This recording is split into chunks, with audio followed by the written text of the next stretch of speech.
نذیر بھائی، اس ساری صورتحال کے اندر ملک ایک خوفناک موسمی تبدیلی کا شکار ہو گیا. ملک کے صوبوں میں، شہروں میں KPK کے اندر خوفناک سیلاب آیا، اس کے بعد گلگت میں آیا، کشمیر میں، کراچی کے اندر تو چلو ندی نالوں کا سیلاب آیا، مگر ہم نے دیکھا کہ KPK کے اندر خوفناک سیلاب، کئی جانیں چلی گئی. اس کے بعد بھی KPK حکومت اور پنجاب حکومت آپس میں سیاست کر رہے ہیں، تو اس پر آپ کیا کہیں گے؟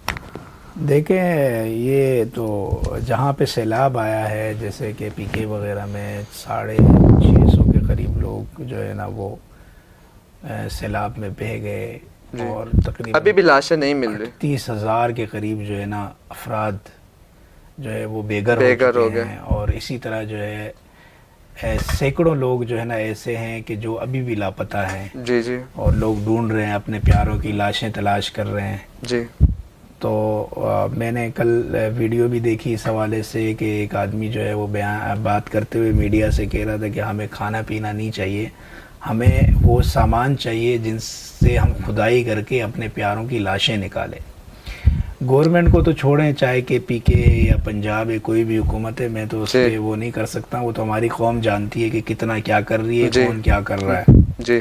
لیکن یہاں پہ ایک پہلو یہ ہے کہ افواج پاکستان کا جو کردار ہے وہ بالکل نمایاں نظر آ رہا ہے. بالکل وہ پاکستان، اور دوسرا جو قوم کے جو NGOs ہیں، فلاحی ادارے ہیں، وہ بڑے نمایاں کام کر رہے ہیں اور بہت شاندار انداز میں کام کر رہے ہیں. اور اس سے بڑا جو ایک اور سیکٹر ہے جو کام کر رہا ہے وہ ہے مدارس کے طلباء. ایک نیا موڑ لائیں وہ پاکستان کے اندر. آپ کو اکثر جتنے بھی جو گھر سیلاب کے اندر بہ گئے تھے، گھروں کے اندر کچرا تھا، گندگیاں تھی، یہ ساری چیزیں تھی، ملبے تھے، وہ اٹھا رہے ہیں. اس کو میڈیا بھی کوٹ کر رہا ہے، اس کو وہ بھی کوٹ کر رہا ہے، تو سیاستدان بھی کوٹ کر رہے ہیں کہ مدارس کی جو اس وقت جو چہرہ پیش کیا مدارس نے یا مدارس کے طلباء نے جو وہاں خدمات سر انجام دے رہے ہیں، وہ بڑا روشن چہرہ ہے، بہت شاندار چہرہ ہے پاکستان کا.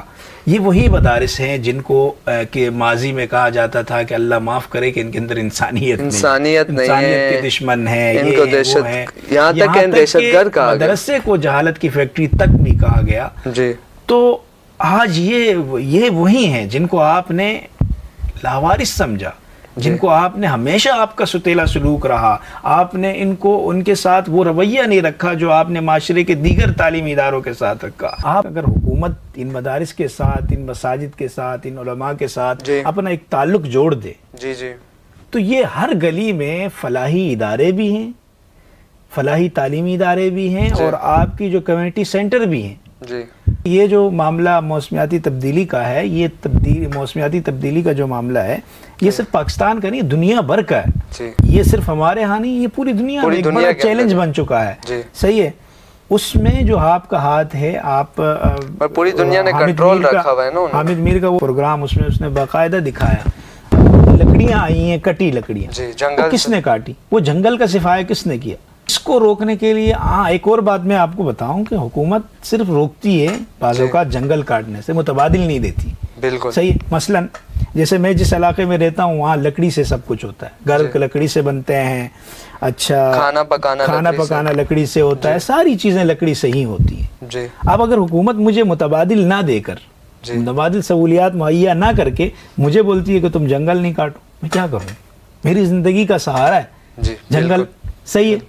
اگر مجھے بولتی ہے کہ نہیں آپ نے درخت نہیں کاٹنا ہے، پابندی ہے، اور میں گھر بنانا ہوں، تو میں کدھر جاؤں گا؟